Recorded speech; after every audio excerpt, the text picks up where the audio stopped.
Good evening and welcome to the April 25th meeting of the Murfreesboro City School Board. We're glad to have all of you that are here with us tonight. We hope that you'll come back soon. We're also glad to have those that are at home watching on TV, and we hope that they will come visit with us at one time too. Start our meeting off tonight. Our Pledge of Allegiance is led by Jackson Ruby, a first grade student at Cason Lane, his brother Maximus Ruby, a third grade student at Cason Lane, and also Maya Bollinger, a second grader at Reeves Rogers. We ask you to stand for the pledge and remain standing for a moment of silence.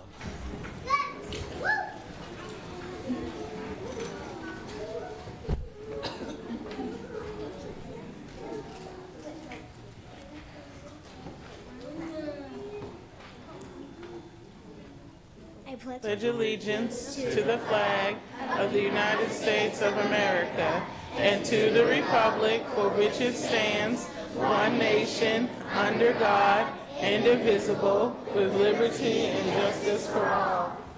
And now our moment of silence.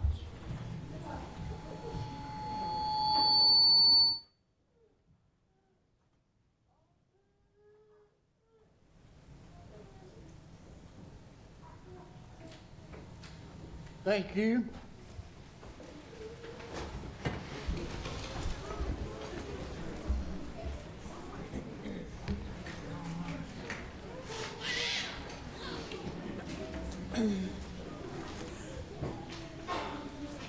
All right, members of the board, you have seen a copy of the agenda. Do we have a motion to approve the agenda as printed? So moved, Mr. Chairman. Thank you, Mr. Richardson. We have a second. Second. Thank you, Mr. Ballard. Any question or comment? I see none. All in favor of approval of the agenda, please say aye. Aye. Any opposition? And there is none. Thank you. All right, communications. Ms. Trejo? Good evening, board. Good evening. How exciting is it to have this room full? Yeah. Very. I don't think anyone knows that we have like a 4-page agenda. Yeah. We'll let you go. So anyway, sorry, that was my attempt at humor today. So anyway, I'll start with my communications. Mitchell Nilsson Primary has a few thank yous that they would like for me to announce. First, to the Third Baptist Church for treating the teachers to a coffee and hot chocolate in March. Also to the First Baptist Church on Castle Street for the teacher gifts they presented them as well. So Mitchell Nilsson Primary, we appreciate those notes of thanks.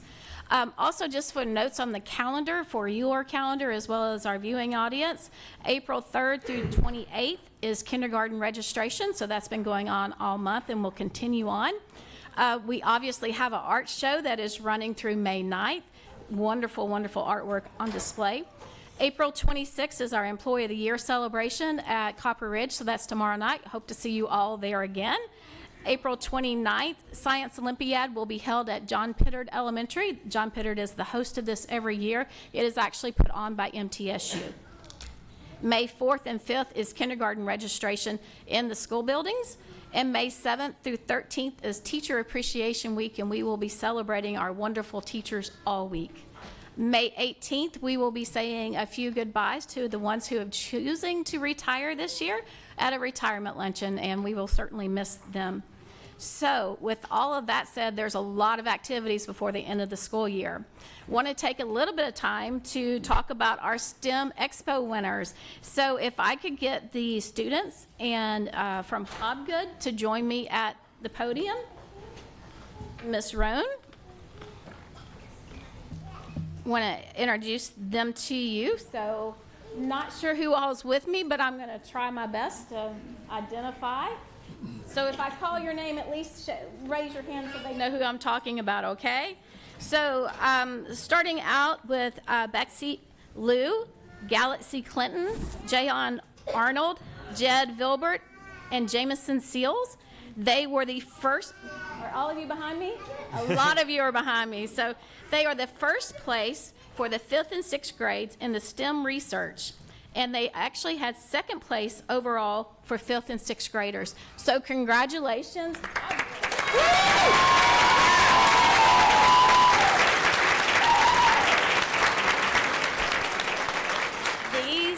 These students competed at MTSU and were MTSU? Yeah, as I said, at MTSU, they did an outstanding job, And thank you to Ms. Roan for making sure that they were there and that our schools were represented. So thank you, Hobgood. That is great.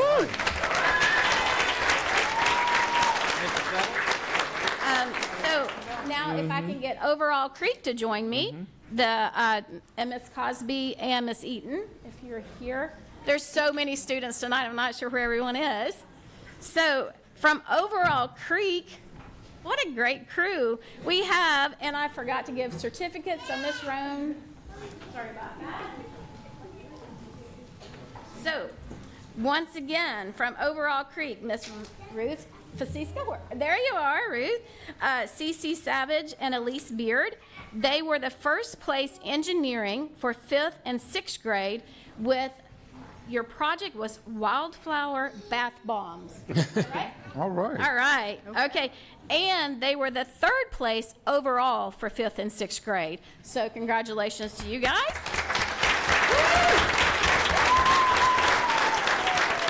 And then Aubrey Snelling and Hayden Rickman. There you go. They were the 2nd place for engineering for 5th and 6th grade. And they also did bath and body bombs, right? So again, represented well at MTSU. We are so proud of these students and what they're bringing to STEM and to our schools. So congratulations overall.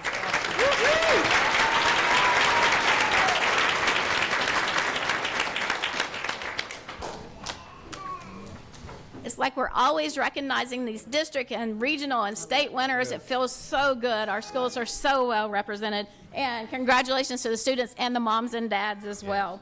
So now as I look this way, I'm going to get Dr. Duke to join me because obviously y'all got to go out today and see the art in the rotunda, and it is absolutely amazing. Yes. So we're going to try to do this in a really nice fashion. I'm going to have to make sure that the TV is pointed at you and at the children. So, Dr. Duke, I'm going to let you look right in that camera, and let's see if we can get it because we want the kids on. We want the kids on camera. So, all right, let's start with you. All right, this is Miss Madeline Hoke. Is that right? How? Thank you so much, Miss Madeline Hoke. And what school are you from? Mitchell Nielsen? I bet you're this shy all the time, aren't you? So can you look at the camera and just actually smile a little bit? There you go. Thank you, Madeline. I'm going to let you go out this way. Malachi Newton with Salem Elementary. Is that right? All right. So Malachi, congratulations. What grade is it? Kindergarten. Miss Casey Brown with Discovery School. Miss Casey, I'm going to get you, look up there at the camera so they can smile at you. That's actually that one pointing at you, I think. So, Discovery School, congratulations. Miss Langley Brown, also from Discovery School. I'm going to bet you're a kindergartner. Yes.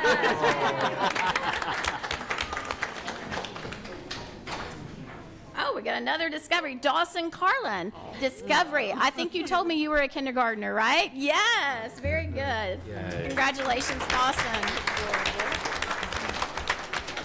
All right, Miss Jemiah Bradley from Mitchell Nielsen Elementary. Jemiah, how old are you? 10. So is that 4th grade? 3rd grade? 5th grade. Oh, my goodness. Congratulations.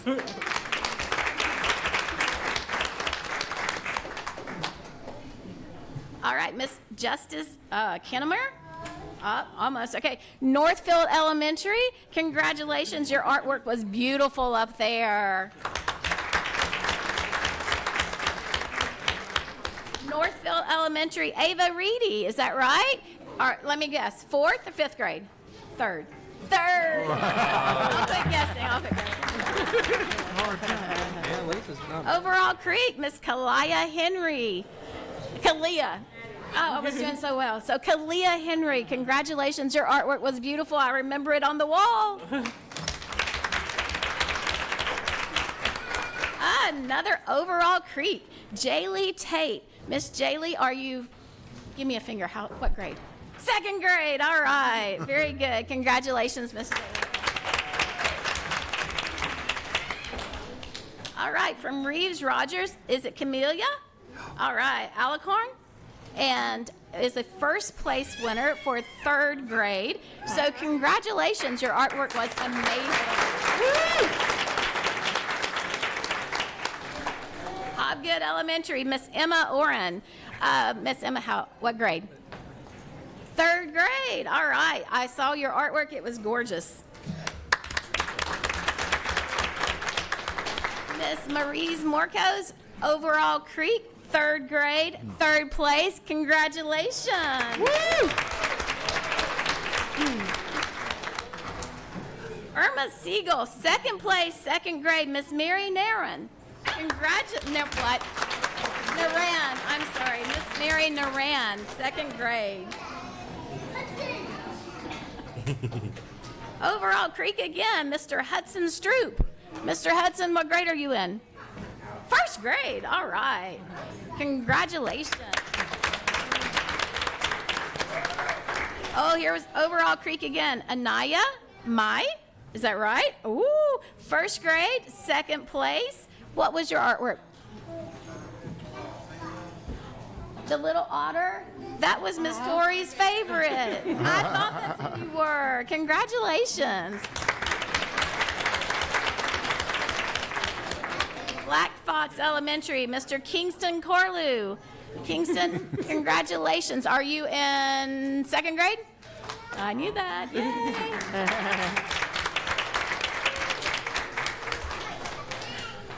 Bradley Elementary, Charlie. Oh, Charlie, let me see if I can get this. Chanabath? Is that right? Chantha Bandith. All right. And what grade are you in, Charlie? 1st grade. Congratulations. Your artwork was beautiful. Irma Siegel. Elsie Lewis. I met you earlier, didn't I? What grade are you in? 2nd grade. Congratulations. Your artwork was very pretty.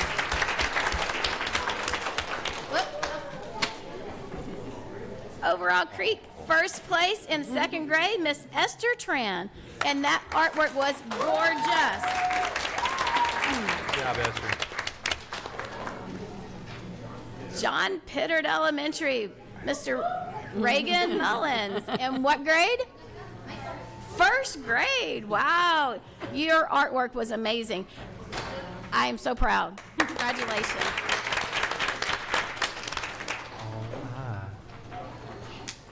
John Pittard Elementary. Your art teacher's very happy with everything tonight. Airly Gonzalez. What grade? Kindergarten. Congratulations.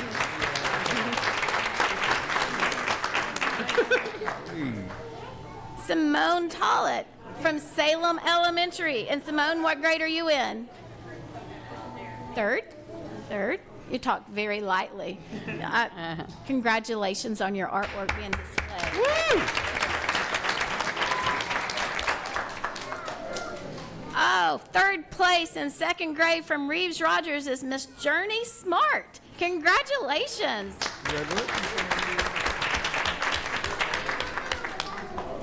Overall Creek, Miss Severe Singerman. What grade? Kindergarten. The kindergarten artwork was amazing this year.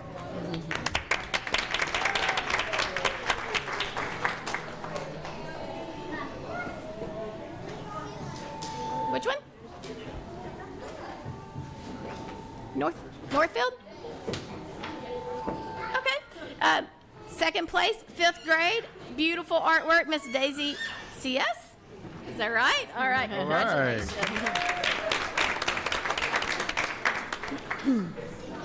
Black Fox?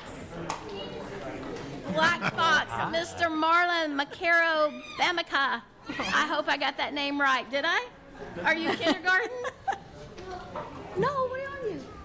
1st grade. I'm so sorry. 1st grade. Congratulations. There's our bull.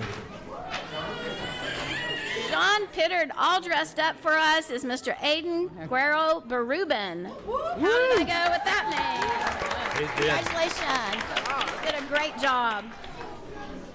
Miss Tori's got it for you. From Scales Elementary, Lazia Craba. Lazia, of course. Yeah, right, Lazia Craba. All right. What grade are you in? 5th grade. Beautiful artwork tonight. And you look beautiful for our ceremony, so congratulations. Second place in 6th grade is Miss Renale.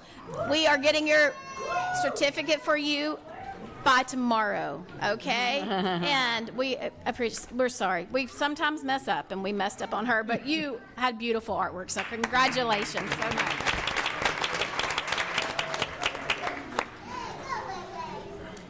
Black Fox, Miss Sia Patel. What grade? 6th grade. All right, very good. The 6th grade artwork was outstanding this year. All right, first place 6th grade is Fida. Give it to me. I can't. You're going to have to give me a last name. Lassafengton?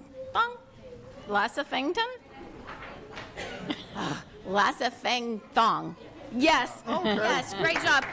Tell me what your artwork was. That's what I thought. This is the artist for the McDonald's chicken McNuggets. I'm sorry I didn't get your name right, but everybody has loved your McNuggets. Chosen Adamo at Hobgood, third place, 1st grade. Congratulations. Apples. He did the still life of the apples. Oh. Gales Elementary, Miss Catherine Toussaint. Toussaint. It is French. Yeah, it is. Oh, okay, sorry guys. Catherine, what grade are you in? 5th grade. And what was your artwork?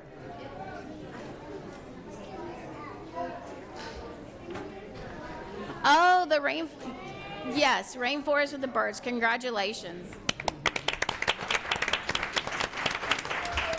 From Irma Siegel, Harper Lennon. Harper, are you what grade? I'm not even guessing anymore. Kindergarten. Yay. Congratulations. District artwork in kindergarten. 2nd place, kindergarten, Overall Creek, Miss Winnie Shea. Congratulations.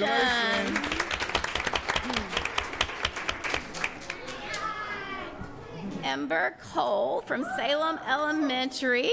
Do you recognize him from your school? Okay. Are you in 2nd or 3rd grade?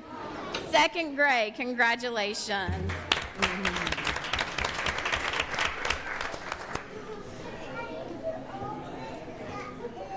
Kayla McHugh. Kaylee from Mitchell Nilsson Elementary. Are you 5th? 5th grade. Congratulations.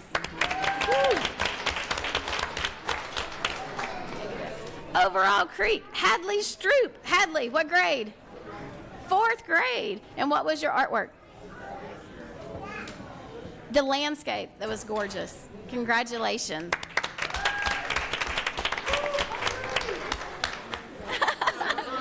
From Salem Elementary, Mr. Bryson Pendergraph. And Bryson, you're in 4th grade. Congratulations. All right, Reeves Rogers, 1st place, 4th grade, Miss Lily King. And Lily, what was your artwork? Woo! The house, it was gorgeous. It was gorgeous. From Bradley Academy, 3rd place in 3rd grade, Mr. Damian, give it Bacapis, Leo. We got, it's on here. Congratulations. It was a great job. Reeves Rogers, Miss Savannah Lee. I see your principal over there. She's wanting a picture of you. Miss Savannah, congratulations.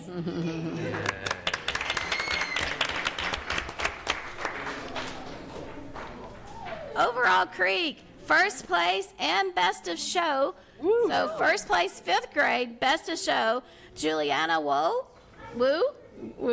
sorry. She had the treehouse drawing, is that correct? That was on the top of the staircase, so congratulations, that was absolutely beautiful.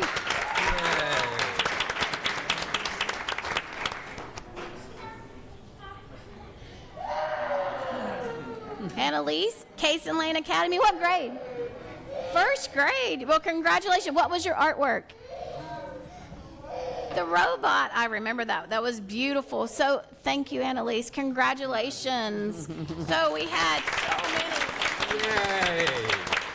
There was over 150 pieces of artwork on display. I think we had a lot of those children with us tonight, so which is so awesome. And I'm going to walk out and with them and make sure everybody gets back with their parents. So, Mr. Chair, I want to turn it back over to you. Thank you, Ms. Trail. We appreciate your hard work and your Thank you. efforts with it. Congratulations to all the students. Absolutely. It is an amazing art show. Yes. Yeah. Absolutely. My One of the favorite part. best we've had in a long Yeah, time. it's really nice. All right, Mr. Duke, Dr. Duke, best of MCS. Yes, sir. And before I announce the best of MCS, I just have to give, great recognition to our art teachers. Yes. Who do unbelievable work. So I did not want them to leave out. You can walk the halls of our school and see their artwork or walk in their classrooms, and they do a great job. So thank you so Yes. much for what you do and for putting on this show for us. All right. Well, the recognitions will continue. We are so excited tonight to present our April Best of MCS recognition. And I am very excited to present this recognition to a teacher who I believe is the walking definition of our vision of making sure every student is known, safe, challenged, and empowered. So I'm going to ask Miss Lauren Hill to join me at the podium today.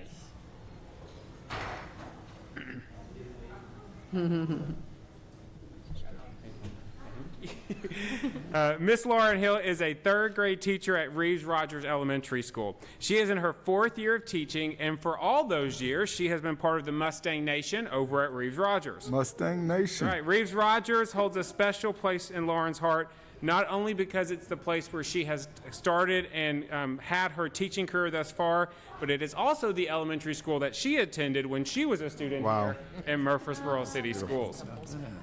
Miss Hill is very widely respected by her team and at the district level.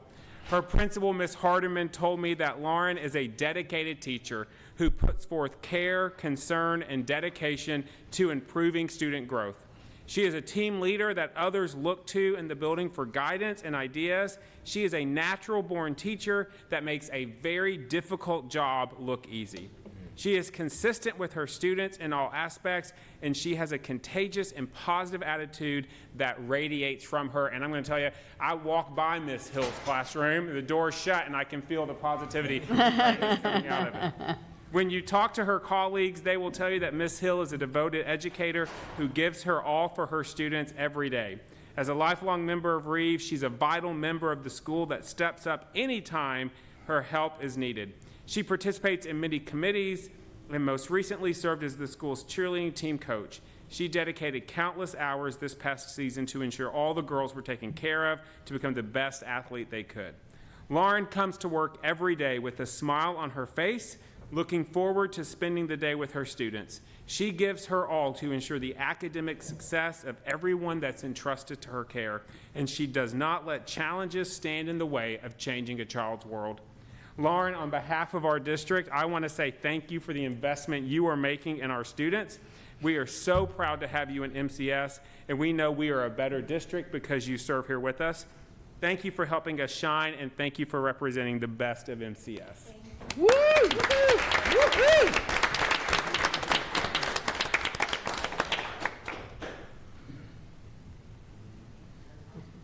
I don't have to, but thank you so much. It's an honor to work for MCS every day. So, thank you. Oh, I want to say that I've known Lauren for years. Love you, Lauren. She used to take care of my children. oh, She's always been amazing. that is so sweet.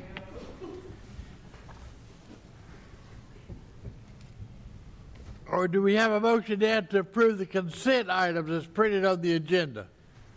So moved, Mr. Chairman. Thank you, Mr. Settles. Have a second. Second. Thank you, Mr. Ballard. Any question or comment? All in favor say aye. Aye. Any opposition? And I see none. All right. Going forward, action items. Approval of updated budget school calendar.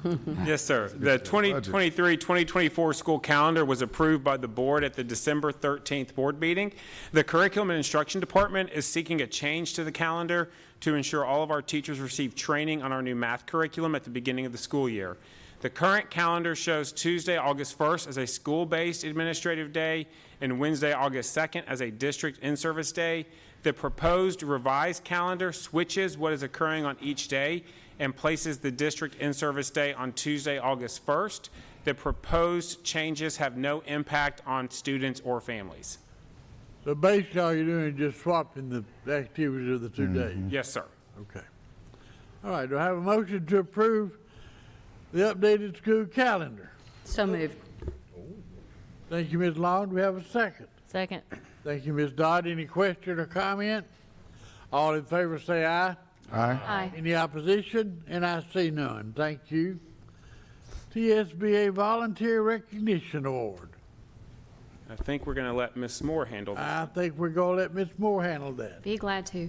So the Tennessee School Boards Association every year recognizes a few different types of awards. One of those is a School Volunteer Recognition Award.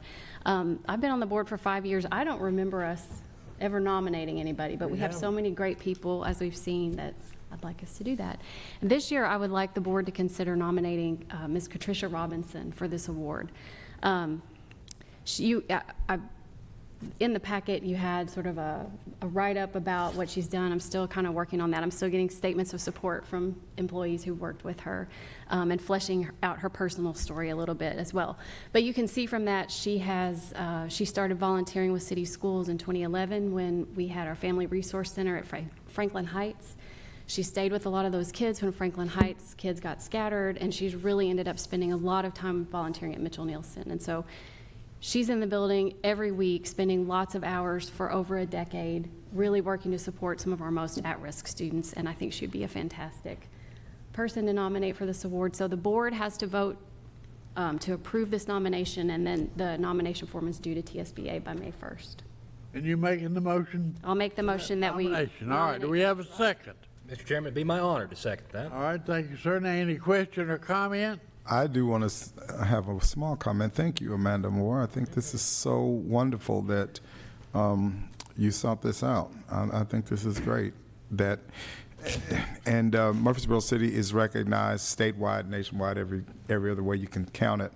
And of course, if we have wonderful everything else, of course we have the best volunteers. So I think it's very apropos. So thank you for putting this forth.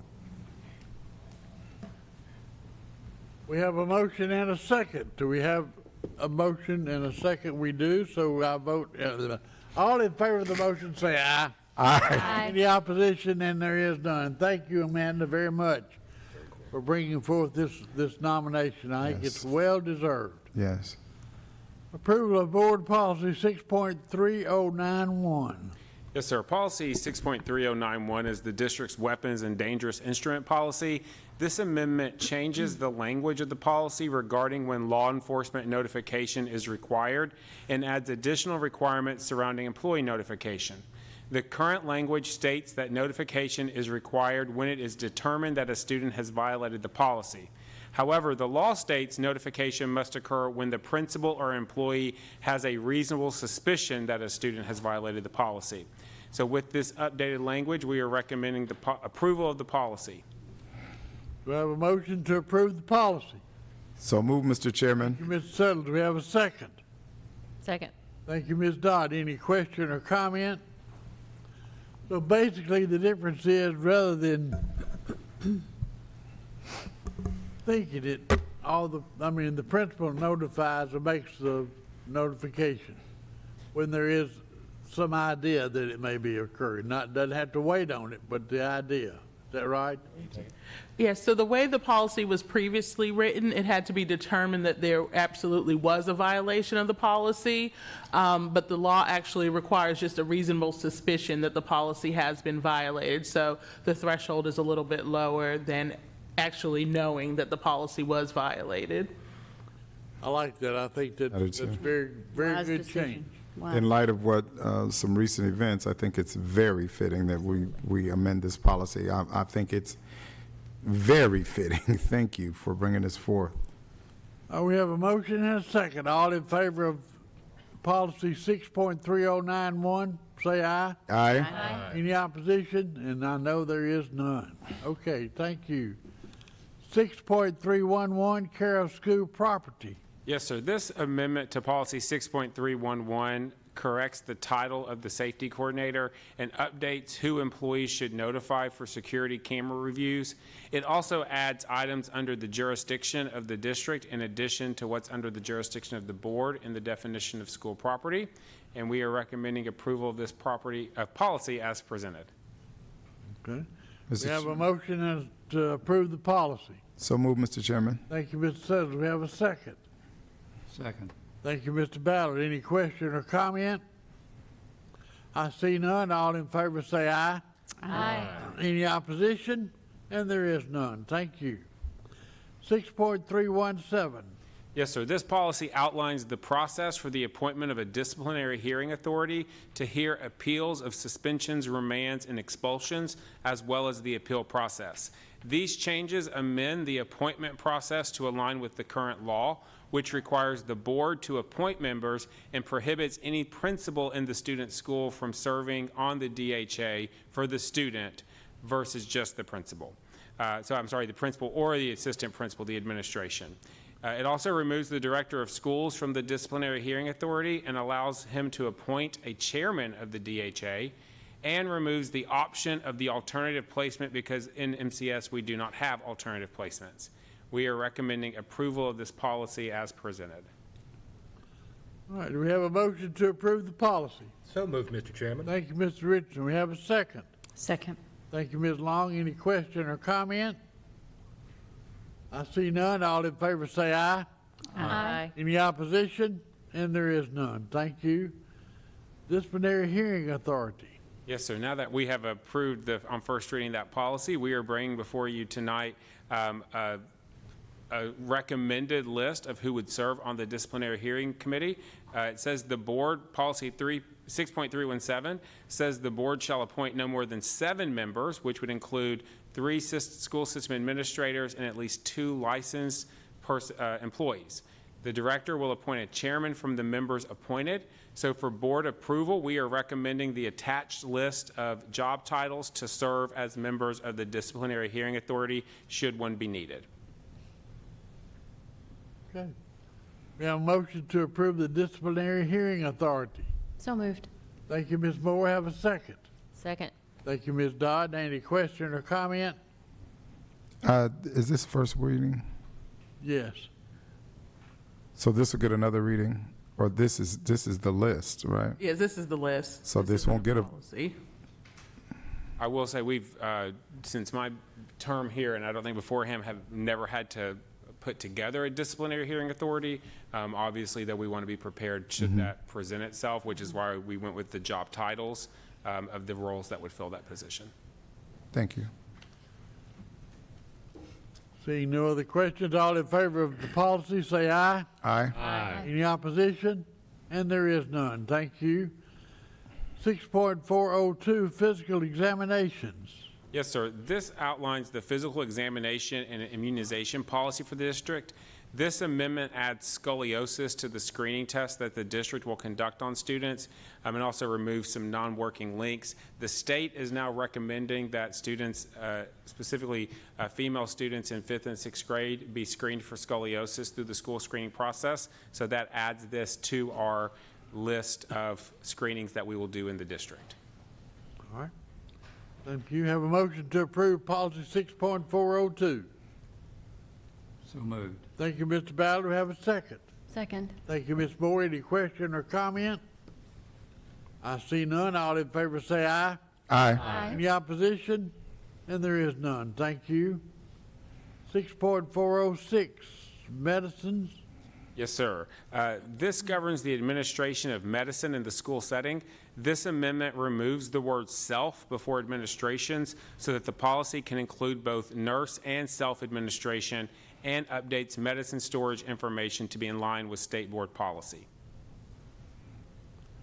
All right. Do we have a motion to approve policy 6.405, medicines? So moved, Mr. Chairman. Thank you, Mr. Suttles. Do we have a second? Second. Thank you, Ms. Long. All in favor say aye. Aye. Any opposition? And there is none. Thank you. 6.409, child neglect.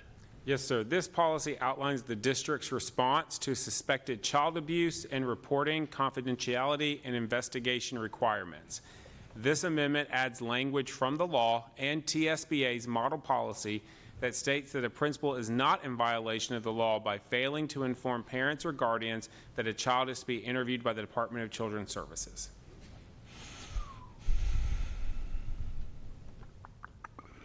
We have a motion to approve policy 6.409, child neglect and abuse. So moved, Mr. Chairman. Thank you, Ms. Richardson. Have a second. Second. Thank you, Ms. Dodd. Any question or comment? Ms. Dodd does. I'm sorry, Karen, excuse me. Yeah, when I read this, it was a little confusing to me. I do know now the purpose of this is to keep our principals in violation of any laws, which is good. I'm for that.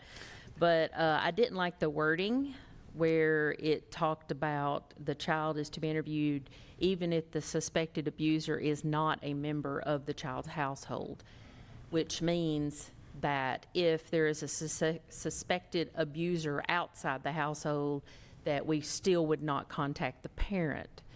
I just wanted to make sure that the parent would be contacted unless the parent is the suspected abuser. So I just thought this was confusing, and I would like it to be worded differently, so that it's more in focus with the intent of what this is supposed to be. I don't think we just need to be, I'm hoping that I'm getting my point across. But if the suspected abuser is a school staff, are you going to interview that child without the parent being present? I'm a parent, and I would not like that. And so I just think the wording should be different so it's more focused on, I'm pretty sure that a principal would call the parent in that particular case. I don't know. But I do think that we need to reword it. Dr. Duke? Yes, sir. So, and I appreciate you bringing this up, and Ms. Todd and I had a conversation about this. So just to address 2 points, first and foremost. So the intent of this is to make sure that continued threats or continued abuse does not continue.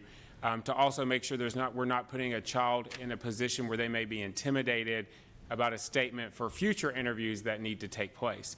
So we have worked on the wording there. I did also want to address, because I do think it's important, and Ms. Dodd brought up, if for some reason that the abuse were, as she said, maybe a school staff member or something like that, I want to be very clear that we are very diligent in that, and we take it upon ourselves really to what we would say over-report in those situations. So if there's ever a situation where there's if that would come up, we ourselves would contact and ask for an external investigation to be done. We would not conduct that ourselves.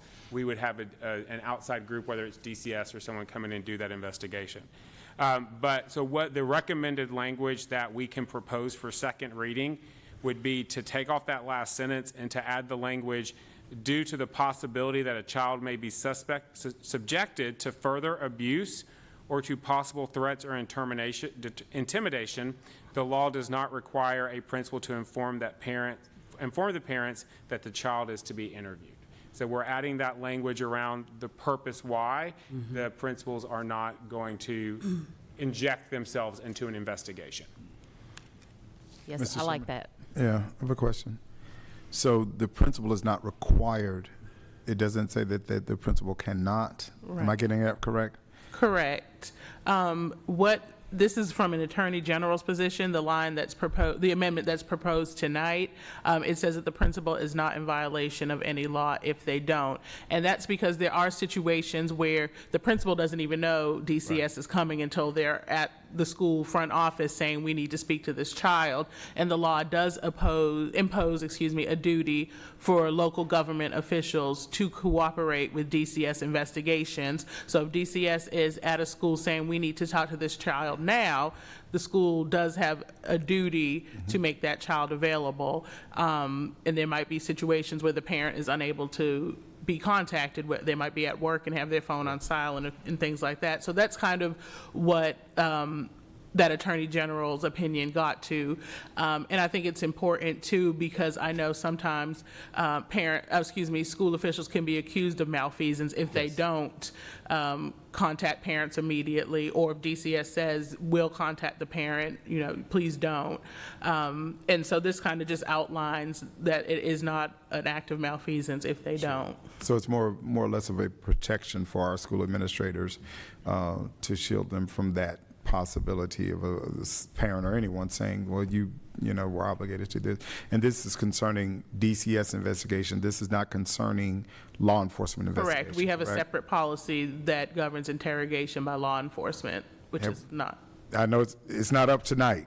No, I don't believe so. I think we reviewed it, but we didn't have any changes to it. Yeah, thank you. That was my question. Might I also add, I think one of the things we want to be very careful about from a school level perspective, and that our principals want to be very careful of, is again not getting in a position where they're actually impeding an investigation. Yes. So again, if DCS were to come to our school, say they need to speak to some, there may be a case where DCS doesn't clue the principal in on what's going on. So we're definitely not going to put ourselves into a situation where it could be we would be impeding an investigation. So if DCS comes into the building and wants to talk to a student, they can, and there's nothing the school can do to prevent that.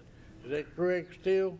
We can't prevent it, the school can't prevent it from happening, but they can set reasonable restrictions on the time and place, i.e. you can talk to them, but you can't do it in the cafeteria, you have to do it in the conference room, or you can talk to them, but especially like now we're in TN Ready testing. If they're in the middle of a proctored test, they could probably say, we're in the middle of TN Ready, now is not a good time. We'll cooperate with you, but if there's an exigent circumstance, while they can't immediately do it, then the principal has some leeway there. But generally, if DCS wants to come to the school and talk to the child, we cannot prevent that from happening. All right, and I have to admit that I did not read this before I got here tonight. So my understanding is if DCS comes in and they want to talk to a student, they can talk to that student. The principal can say, okay, you need to wait until after testing is over or something like that, and they have to or they don't have to. I mean, if the law says that the principal can set restrictions on the time and place, but it has to, they can't just arbitrarily do it. It has to be because of a reason, they're in the middle of testing right now, wait here, and when they're done, we'll call them. But they can't just flat out say, no, we don't allow DCS in our building. And I will say we cooperate fully with DCS. So, I mean, if DCS were to show up and want to speak to a child, we're going to obviously know that something may be going on. We want to cooperate fully to do what's best interest of the child. Has anything changed where DCS has to report to school administration why they're talking to the student or any of that? DCS investigations are confidential, so they wouldn't report that information to the school. Okay. Ms. Dodd? I just want to say that I think the new wording clarifies this. I thought it was a little off focused here. And I think the new wording will be better, more focused on what we're trying to do with this policy. Okay. Any other question or comment, Ms. Long? So the parents do not have to be Notified. contacted? They're not required to be, no. By the school, by the principal. Mr. Richardson? These types of investigations of abuse and neglect, timeliness is such an important factor, and the integrity of the investigation is paramount. When a CPS investigator is speaking to a minor child, oftentimes when they're going through abuse and neglect, school is the most safe environment that they've got. It's the most neutral environment. And so to have them in our schools in a safe environment where our administrators are protected allows these investigations to move forward in a quick way that protects the minor children and allows them to feel the security of the school. This policy is very well written now with the recommended changes, and I believe it's something that we should support. Okay. Right. We have a motion and a second to approve the policy. As it's written or as it is written. And now we need to have a motion to change, To amend the to amend motion. to amend the motion. So the motion would be to approve the policy with the language recommended by Dr. Duke. Okay. We have a motion for that, Ms. Dodd, You want me to make that motion? if you want to. All right, I make the motion that we change the wording, is that good enough?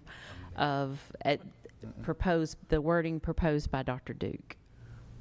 You have to, Who made the original motion? To approve the policy? secretary will know.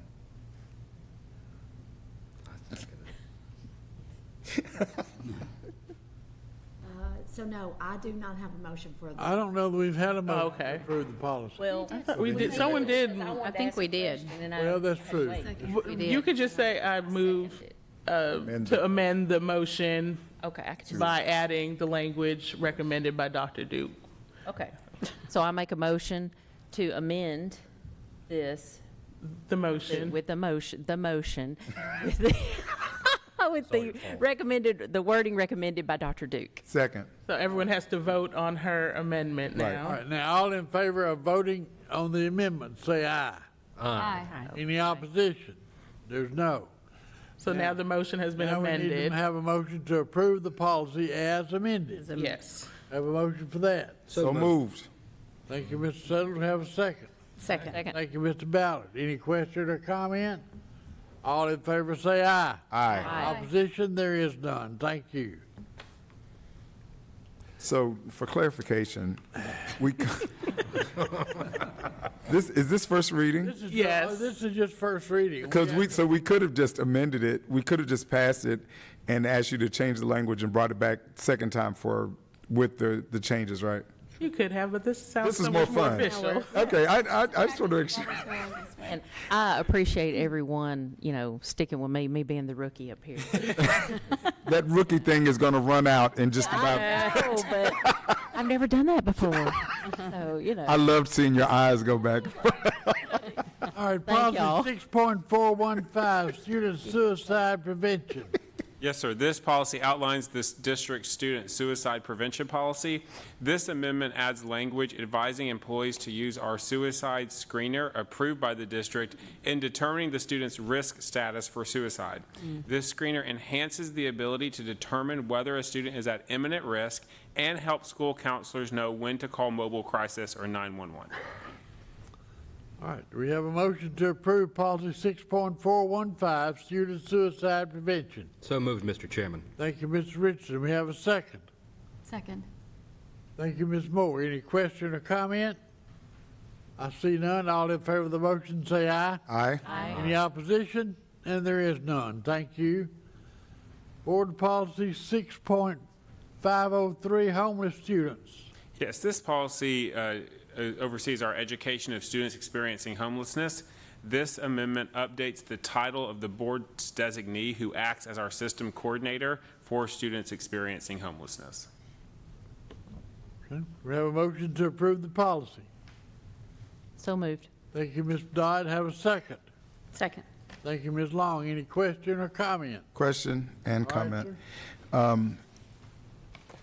Is the correct term now still homeless, or is it unhoused?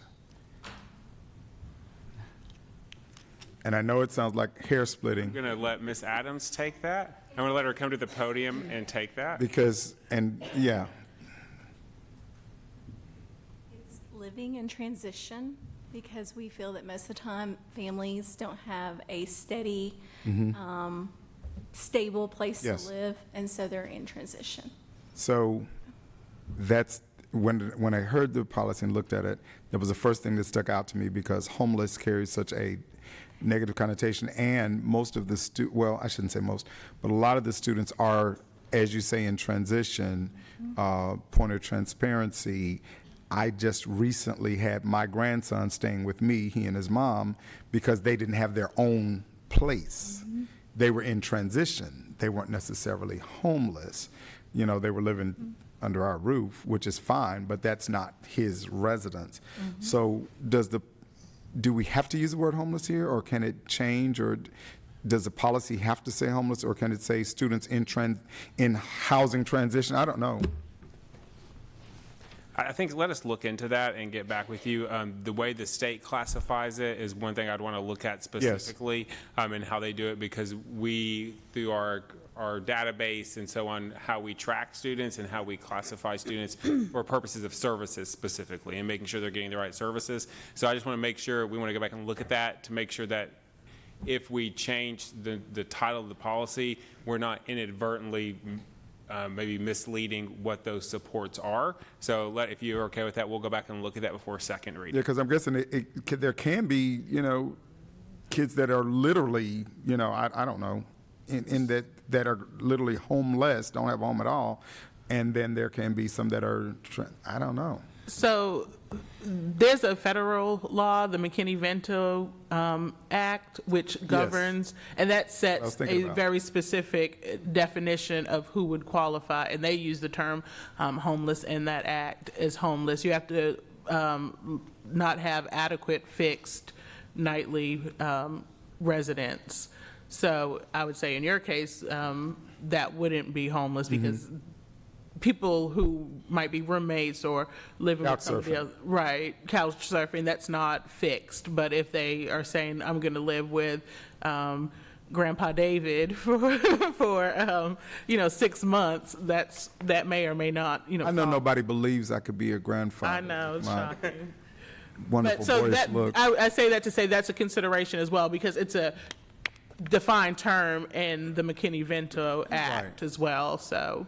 We can look into substituting that language when it's appropriate and wouldn't change the meaning or, have any legal consequences. I'm willing to go to the legislature and, anybody, the Supreme Court if I have to, if we need to. I'm good. I'll do it.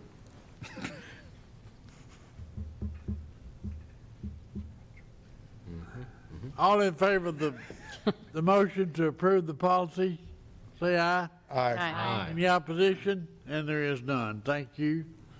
ESSER budget. Yes, sir. You have several budget amendments tonight regarding our federal funds, and these are all for the current year. I know we are fixing to start talking about budgets for next year. We're still in the current year right now. As we're getting to the end of the school year, we're in the process of doing some last-minute amendments to these, really to make sure that we expend every dollar of the federal grants we were awarded. Obviously, when we make these budgets, it's based on projections and estimates, and as we come to the end of these cycles, we may have to do some shifting around to make sure, again, that we're utilizing every dollar. So the first one is for our current ESSER 2.0 budget. The revision is for $146,440 of the estimated budgeted line items to actual expenditures in the areas of academics, student readiness, educators, and foundations. The funding reallocation will be used to purchase a van to assist with the transportation of our students in transition to their school of origins, iPads for our pre-K classrooms, Chromebook refresh, and supplies for our FY23 summer learning camps. There are no new revenues or changes to fund balance, and we are recommending approval as presented. So moved, Mr. Chairman. Thank you, sir. Have a second. Second. Thank you, Mr. Richardson. Any question or comment? All in favor say aye. Aye. Any opposition? And there is none. Thank you. 3.0 budget. Yes, sir. This amendment is for $422,644 to rebudget estimated budgets to actual expenditure funds from our ESSER 3.0 budget. The funding reallocation will be used for high-quality instructional materials to support the work for high-quality instructional materials to support the work of our diversity task force and for crisis prevention training. There are no new revenues or changes to fund balance. We have 1 year left of this grant program, and this will help us make sure we expend these funds in a timely manner. Have a motion to approve the budget revision. So moved. Thank you, Ms. Moore. Have a second. Second. Thank you, Ms. Dodd. Any question or comment? I see none. All in favor say aye. Aye. Any opposition? And there is none. Thank you.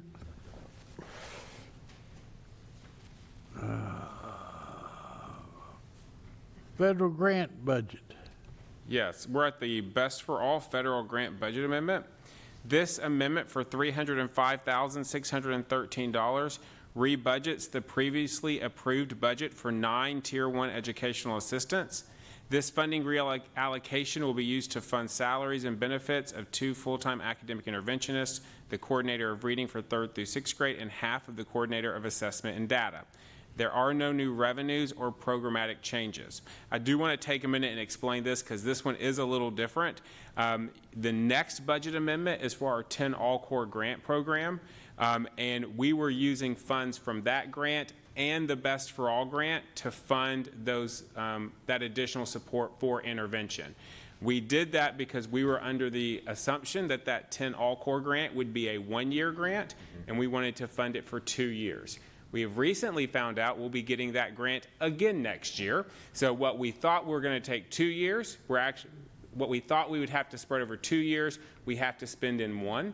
And so we are doing some reallocation again to make sure we use that grant money, knowing that we'll have that money coming back at us next year. And this has to be spent by June 30th of this year. Well, I'll hurry up and move for We can do that. All right, we have a motion and a second. All in favor say aye. Aye. Aye. Any opposition? And there is none. Thank you.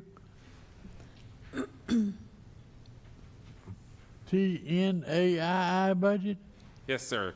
This budget amendment for $229,750 rebudgets the previously approved budgeted funding for the 12 Tier 1 educational assistants for the high dosage tutoring. The revised budget will fund 9 of these assistants that were previously budgeted in the Best for All grant.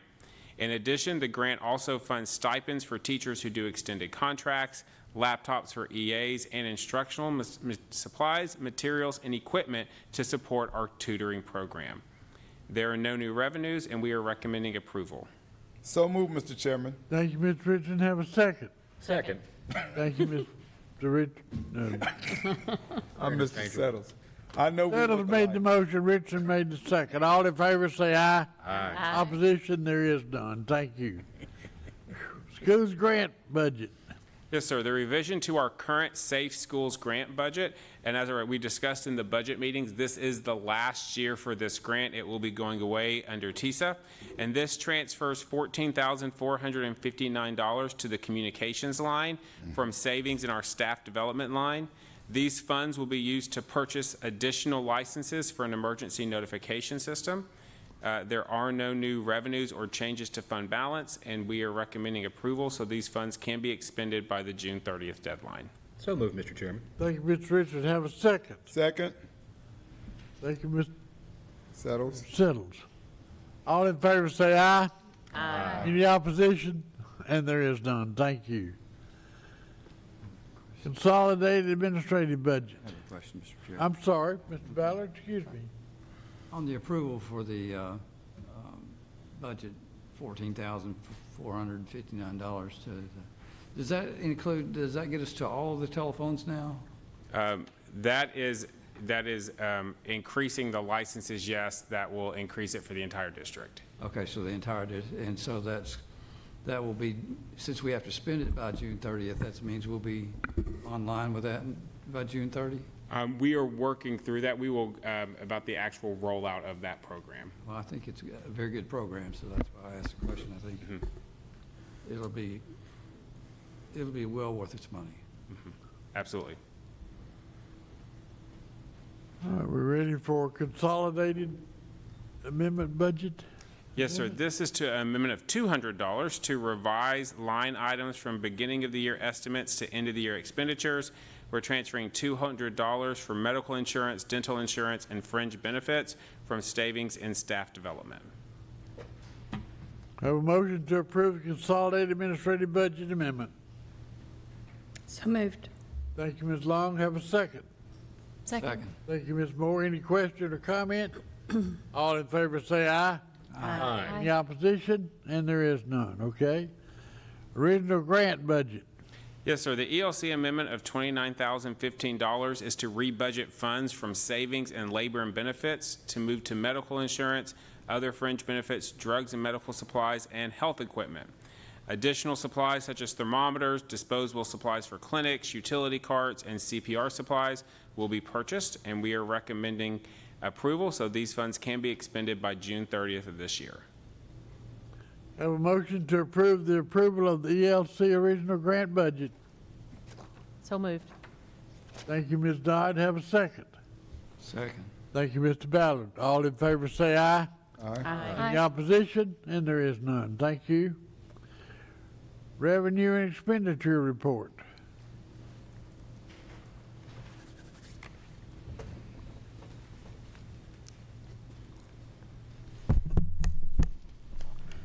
Hi, good Greetings. evening. Greetings. Hi, Kim. Hello. Hi, Mr. Settles.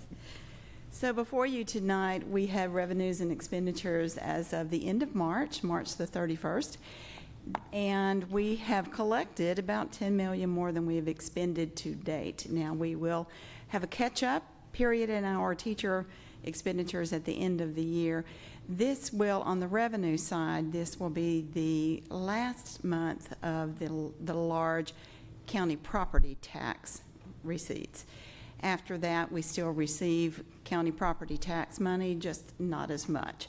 So collections for county property taxes were due by the end of February, so by March, that's when we see the big push. Our sales tax revenues continue to come in stable, and that's good news for us today. Our expenditures remain stable and consistent as well. We continue to pay our labor, benefits, utilities, substitute teachers, and all of the expenditures that we incur on a monthly basis. And I'm happy to answer any questions you may have. You have a question? Mr. Chairman, if I may.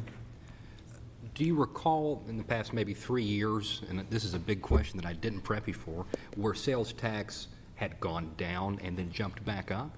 The revenue that we took from that? Or there was maybe a 15% decrease in sales tax? I will need to go back and do a little trend research on that. I believe part of it was we were still receiving 3-5 years ago, Beth, I believe, some pretty consistent sales tax. But the big dip was in our proportionate share when we lost a considerable amount of students to the county that we did see a big dip in our sales tax. And so we also have our ADA adjustment with the state, if I can kind of piggyback off of that, Absolutely. Mr. Richardson. And we have not seen the adjustment come from the county yet, although we will on future sales tax and property tax receipts. Our annual adjustment for the student proportionate share of county taxes. So I do recall a big dip when I first started working here. I kind of blocked that out. So, Me too. Well, thank you very much for that. thank you. Good question. I appreciate your questions. Absolutely. We have a motion to approve the revenue and expenditure report. So moved, Mr. Chairman. Thank you, Ms. Richardson. Have a second. Second. Thank you, Ms. Long. Any question? All in favor say aye. Aye. Any opposition? There's none. Thank you. Thank you, Kim. 2023-24 general purpose budget. Yes, sir. So now that we've kind of amended our budgets for the current year, we're going to go ahead and take a look at next year's budget. And I think John's going to pull up a quick presentation on the screen for you. So you have this. Again, I want to thank the board as we present our budget for next year tonight for your approval. I just want to do a very quick overview for our viewing public and make sure our viewing public understands that this is something we've been working on really in-house for the last 4 months. And the board has spent, I think I've totaled up now close to 9 hours in meetings, evaluating, reviewing, and making suggestions for this budget that we're bringing forth tonight. I think always it's appropriate when we talk about budget, we start here with our mission, which is about our academic and personal success for children, and this great graphic with students in the middle. And I know we had a ton of students in the building tonight, and I can tell you no other night that's great to have a whole bunch of students than when we're talking about the budget. Because it's a great reminder for all of us what we're spending all of this money for. So we were really pleased to have all of our students here tonight.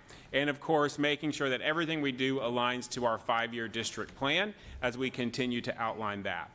So how did we get to our budget? Just so everyone's aware, again, we had department head meetings. We had feedback meetings with both our principals and our assistant principals. Our teacher advisory council was very involved in providing feedback. We had a community partner meeting. We've had 2 4-hour budget workshops plus another one tonight. And then, of course, feedback from the board. So it's been seen by a lot of people, and a lot of people have had input on this. Our goals, again, to make sure we prioritize our resources so we get the best educational outcomes for our students. We want to make sure we recruit and retain our personnel by continuing to offer competitive salaries and benefits. We want to look at all of our funds, our general purpose funds, our ESSER dollars, our federal dollars, and then not only look at our immediate needs, but really begin thinking for the future. And as we've talked a lot about this year with the budget, as I keep saying, budgets are about where do we put our most priorities right now when our revenues are limited and we don't have an endless supply of money. So some highlights about our revenues. We do have a projected increase in state funding associated with the movement away from the BEP to the TISA model. It's going to give us about $5.4 million more dollars, which is a 10% increase in state funds. Again, that is a little less than we had anticipated getting from the state, but we are, of course, pleased to get that increase. Our local property tax and sales tax revenue is budgeted at maintenance of effort, which means that we are budgeting no increase in either local property tax or sales tax from last school year. So overall, with our revenues, we're looking at a total increase in revenues of about 5.5%. For our expenditure highlights, things that have been prioritized is continued funding for school safety initiatives, making sure that we continue to put money aside for school security and safety. As we talked about in our workshops, we know that the Safe Schools Grant is going away, and as we talked about that tonight, so making sure we have funding set aside to make sure our schools are continue to be safe places. We have a lot of positions that are currently federally funded, and that funds are going away, so we need to transition those people back to our general purpose budget so that we don't lose the supports we have. Of course, we wanted to look at salary increases for all staff, and then how do we provide additional school-based and behavioral mental health supports. And we feel like we have touched all 4 of these priorities in our budget this year. And the way I kind of think about it is we're going to make sure everyone is safe, we're going to keep what we have, we're going to take care of who we have, and then add additional supports with school-based mental health and behavioral supports as we can. So our total expenditures actually are up about 5.6% from last year's budget. For our salary increases and our cost of living adjustments, I'm proud to say that as a board, we've given increases the past 2 years and possibly before that, but this is since I've been on board. We've given increases in salaries every year. This year, we're proposing a 4%, a minimum 4% across the base cost of living raise for all of our certified and classified staff. This is the highest increase since 2015 that we're providing to our staff this year. That 4% equals out to about $3.2 million. And with the step raises, the increase in a teacher salary schedule on average is about 5.2%. We do have some that are on alternate compensation changes. Our school bus drivers, we have done a pretty significant increase there, and that is really to keep up with surrounding districts. We continue to have challenges with bus drivers. We continue to have openings now. We are running on a skeleton crew that's continues to cause issues in our buildings where kids are having to stay a little later or get there earlier. I can't say enough about Mr. Rome and our transportation department, how well they're doing, but this continues to be an area that is hard to fill, and I will tell you, we have not been staffed with bus drivers all year. We have had multiple, I would probably say, Mr. Ringstaff, anywhere from 3 to 5 short. Correct. All year long. So we're looking at that. Our school nurses, we want to continue to remain competitive with our school nurses, and how do we do that in a fiscally responsible way? So we are recommending an 8% increase to our school nurses. And then our ESP hourly workers and school nutrition staff, we're saying doing a 5%. And again, that's because previously that we've had retention bonuses because those are hard to fill positions and really hard to keep positions. And so we're going to take those retention bonuses out and just do recommending a flat 5% increase there. And as we've talked about, we have looked at leadership in central office and actually put a salary schedule in place where there currently was not a salary schedule in place to ensure, one, transparency, and two, consistency across those positions. So with all that in mind, if you look at a comparison to last year, we're estimating a little bit over $100 million in revenues this year with $104 million of expenditures, which has us pulling about $3.8 million from our fund balance. While we're on fund balance, I do want to publicly say we've talked as a board about how we can look at our fund balance moving into the future. We have currently a little over $15 million in our fund balance, and we expect, even with the $3.8 million that we're pulling out of that for this current budget, that we will stay at $15 million after next year's audit. And so the board has seen this plan that we would like to come back to the board with in the fall, pending the results of our audit, to specifically address Reeves-Rogers with $2.5 million set aside for a front office addition there, as well as beginning to earmark money specifically for capital improvements in-house to take care of some of our older buildings and technology. So I know we've had a lot of conversations about Reeves-Rogers. I want the public to know the board has had this conversation, and even though that is not in the budget we are passing tonight, we do have a plan in place to help address this in the fall. And with that, Mr. Chair, I will turn it back over to you, and we are recommending approval of the general purpose budget tonight. All right, do we have a motion to approve the general purpose budget? I so move, Mr. Chairman. Thank you, Mr. Settles. Do we have a second? Second, Mr. Chairman. Thank you, Mr. Richards. Any question or comment? This is a beautiful budget. Took a lot of hard work. I think we certainly, I think and as you said, the board has met several times, and we have, I think, scrutinized this budget pretty heavily.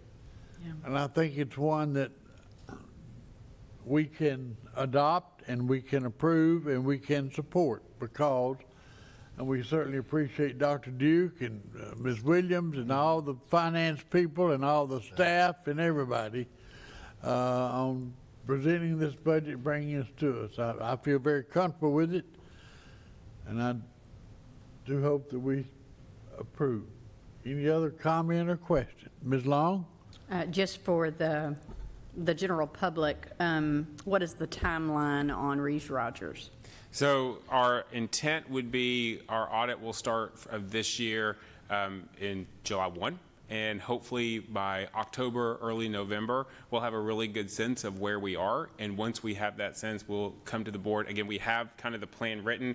It's just a matter of getting that number, feeling secure about that number, which again, I feel secure about, but I want to wait and see what it actually in writing. And then so late fall, before the end of this calendar year, we expect to be back before the board. Okay, thank you. Any other question or comment? Can I make one more comment? Before you approve, and I should have said this again, you've said it, I want to personally say again, thank you to Kim Williams and Beth Prater. There are truly no amount of hours I could tally that those two have spent working on this budget. And when I have an idea and I go to them, they're quick to smile and say, you got it, and make the changes and keep working it through and working it through. And I set some pretty hefty goals that I wanted to see in there and be able to bring to the board, and they worked really hard to get every one of those there. So I want to publicly say thank you to Kim and Beth for the hours they did, and for all of our department heads.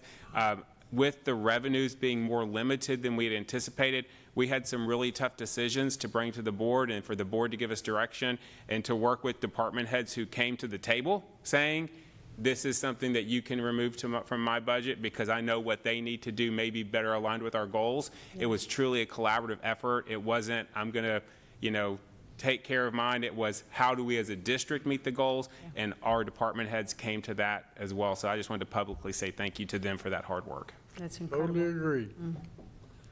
All right, we've had a motion to approve the budget. We've had an explanation of the budget. We've asked for questions. Now let's vote. All in favor of approving the 2023-24 general purpose budget, say aye. Aye. Loudly. Aye. All right, thank you. Thank you. Now, federal consolidated budget. Yes, sir. This is our federal consolidated budget, which includes Title I, Title II, Title III, and IDEA, and our IDEA pre-K programs for a total of $4,254,018. And we are recommending approval, knowing that these are preliminary allocations, and we will get final allocations in the fall. And this is one of those that we were doing some moving around earlier, right? Yes, sir. With our federal consolidated budget, because it's all done on projections, we have to present what we think we're going to have so we can get something passed and are able to spend July 1. And often those amounts won't be finalized until after July 1. Sometimes as late as October, so we have to come back and adjust accordingly. Do we have a motion to approve the 2023-24 federal consolidated budget? So moved, Mr. Chairman. Thank you, Ms. Richardson. Have a second. Second. Thank you, Ms. Moore. Any question or comment? All in favor say aye. Aye. Opposition? And there is none. Thank you. Approval of the 2023-24 ESP budget. Yes, sir. The ESP budget is being presented to the board for their approval, as we've discussed in the workshop. It has a total revenues of roughly $5.8 million with roughly $6.3 million in expenditures, pulling $432,000 from fund balance, and we are recommending approval as presented. Do we have a motion to approve the ESP budget? So move, Mr. Chairman. Thanks, Mr. Richardson. Have a second. Mr. Richardson, Mr. What is your name? Settle, excuse me. Second. Thank you, Ms. Dodd. I've been called worse. I will get everybody right in a minute. Is this $432,000, is that out of our general fund balance? No, sir. ESP has their own fund balance that they keep, and I thought I had that number directly in front of me. I can pull for you quickly what that is, but that comes from their fund balance. Okay. So it pays for itself. Yes, ma'am. Mr. Chairman, Yes, sir. Ralph is looking to retire, I think, sometime soon. Do we have to let him? That was what I was going to discuss. It's gonna be a while. It'll be a while, yeah. There is something in the ESP budget that I would like Ralph to talk about just for a minute for the general public. I don't know, do we need more people in ESP working? Do we need more workers there or no? Because there is something that we do in Murfreesboro City Schools for our ESP employees that I think is good and great. And maybe you'll talk about it just for a minute about those that work in ESP that are seeking a degree in education. Yes, sir. We're about 25 to 30 staff short, and we stay about those numbers year-round. And if we could get 25 or 30 more individuals to come and work for ESP, that would do wonders for the students who need ESP and avoid any potential wait list that we have. We do offer tuition reimbursement for any staff who are majoring in education. It doesn't matter if it's high school, special ed, elementary. We give a $500 reimbursement each semester, as long as they pass all their grades, all their classes. That's really good. Did you say, I'm sorry, did you say per semester? Yes, sir. Okay. $500, $1,000 a year, up to 8 semesters. That's that. I just wanted you to ring that bell for the public because I think that's one of those added benefits. We do a lot in Murfreesboro City Schools that we don't necessarily talk about a lot, and sometimes I think it's good to just lift that information out. That's one of the things. Another one of the things has to do with our staffing ratios. we talk about nursing, we talk about other places. Even our student-to-pupil ratio is lower than what is recommended. And so I just think it's really important, the $70 every 2 weeks for bus driver safety and retention, I think that's worth mentioning. So, I say that because oftentimes when we go into budget talks and things of that nature, a lot of times people don't realize just the lengths that we go to make sure that we cover every base that we can cover and make sure that we retain the people that we have and treat them real good and just make it almost impossible for anybody to want to go and work anywhere else. So I just wanted to lift that up and say to the public, come work for Murfreesboro City Schools. We need you, and we appreciate you, and we'll reward you for it. So thank you, Ralph. I appreciate the board for giving us an opportunity to do what we do to help recruit and retain the employees that we do have. And thank you, Mr. Settles, for allowing me to give ESP a plug. Yes, sir. Love ESP. Mr. Chair, sorry, if I can, I did look, that 400, to answer your question, the 432,000, they have roughly 3.6 million in their fund balance right now. So we feel Can we very, borrow from that? we feel very comfortable with it. Sir? With interest. Mr. Ringstaff is nice. He's not that nice, though. All right, we've had a motion to approve the ESP budget. We have a second, and we all in favor say aye. Aye. Any opposition? And there is none. Thank you. And thank you, Ralph, for leading that program and Absolutely. doing Excellent such a good job. Yeah. Appreciate you. Yeah. All right. School nutrition budget. Yes, sir. The 2023-24 school nutrition budget is being presented to the board for approval. Their budgeted revenues are $4.9 million with budget expenditures at $8.4 million, pulling $3.4 from fund balance. I do want to, because that is such a large amount, we're pulling out of fund balance. Again, that is school nutrition's own fund balance. They have their own account. The school nutrition fund cannot hold a balance over 3 months worth of operating expenses. And so this use of fund balance is necessary to fulfill those requirements. In this case, we actually need to bring that fund balance down pretty rapidly, which is why we have our expenditures at that level. Is that a board pizza party? Can we do that? I don't think Ms. Shealy would tell you that would qualify. It's not a qualifying expense. We need a motion to approve the school nutrition budget. So moved, Mr. Chairman. Mr. Settle, have a second? Second. Thank you, Ms. Dodd. All in favor say aye. Aye. Any opposition? And there is none. Thank you. Debt service. The 23-24 debt service budget is being presented for approval. The debt service fund is used to account for funds reserved for the retirement of the district's debt. Debt is not held by the school system, but by the city of Murfreesboro on our behalf. The expenses of the debt services fund include principal and interest payments and for bond and loan indebtedness for city schools property. The city schools obtained 2 State of Tennessee interest-free loans in FY12 and FY13, totaling $2 million to be used to fund energy-efficient projects, with a new loan in FY17 totaling $2.1 million. MCS is financing the debt payments on these loans from savings realized on utility bills, and the remaining balance on the school energy loans is $217,610, and we are recommending approval of the debt service fund. Okay. We have a motion to approve the debt service budget. So moved. Thank you, Mr. Ballard. We have a second. Second. Thank you, Ms. Long. Any question or comment? I see none. All in favor say aye. Aye. Any opposition? And there is none. Thank you. All right, now we're finished with money matters. That's right. Enrollment report. Is this the last one? Free men walking. Not yet. I'm going to miss that. Board, I want to draw your attention to the enrollment report for this period. This is actually the report for the ending of the 7th period, which ran through April the 11th. If you notice on the first page under enrollment, our enrollment for this period was 9,374, which is just a small decline of about 5 students over this time period. If you will turn your attention to the PTR report for this period 7, all of our numbers remain in the zone where we want them to be, and the under the required numbers for our pupil-teacher ratio.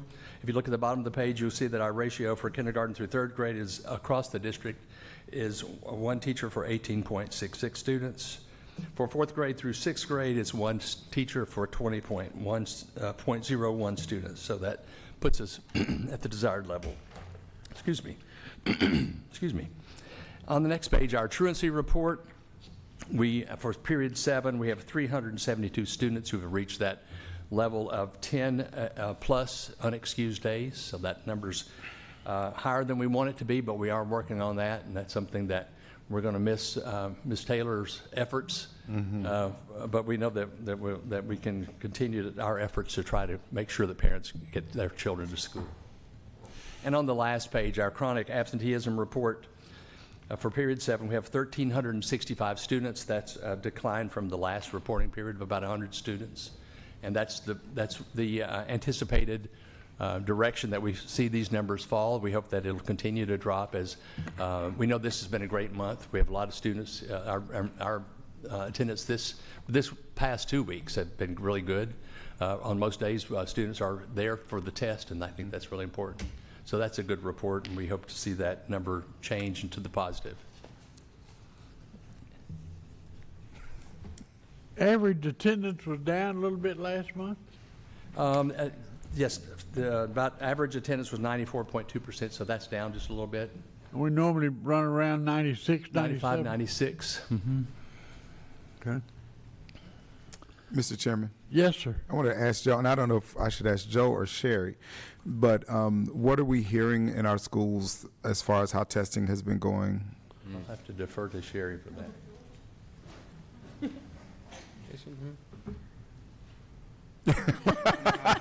Dr. George is actually here tonight. Yeah, that's what it is. I knew there was somebody else I could bother. But it has been going extremely well, very smooth. Dr. George has just done an amazing job organizing everything along with our assistant principals. We just can't say enough good things. So 2 more days? 2 more days. 2 more days officially. So It's gone really well. And we expect scores back. I want to get you in big trouble. May 19th. But Come yes, on. you can come talk more. Oh, Lord. Yes, we expect scores back on May 19th. As of Monday morning, all of our third grade ELA tests were shipped back to Pearson. They were received. And I think currently we sent back 75 makeups today for ELA, and we only have about 35 more that are left to go out. So we're nearing that 100% completion rate for our ELA test.